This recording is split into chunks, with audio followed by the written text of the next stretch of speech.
अस्सलामुअलैकुम। पहाड़ियाँ वाली से रिपोर्ट। ज़िला से मनशियात नाजायज़ असला का ख़ात्मा ज़रूरी है। ज़िला भर के तमाम SHO को डिस्ट्रिक्ट पुलिस ऑफिसर ज़िला मंडी बहाउद्दीन अनवर सईद किंगरा की हदायत। SHO ज़िला मंडी बहाउद्दीन जराइम के खिलाफ मैदान अमल में सरगर्म। थाना पहाड़ियाँ वाली SHO किस्वर उस्मान की क्राइम्स के खिलाफ कामयाब कार्रवाइयाँ। दौरान गश्त मुलज़म इबरार के कब्ज़ा से 5 लीटर देसी शराब बरामद।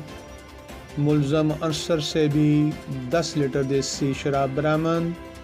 मुलज़म फैसल की तलाशी ली गई और 1470 ग्राम चरस बरामद हुई।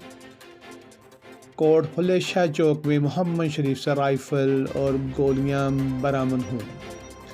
SHO थाना पहाड़ियाँ वाली किस्वर उस्मान ने मुलज़मान के खिलाफ अलग अलग मुकदमा दर्ज कर लिए।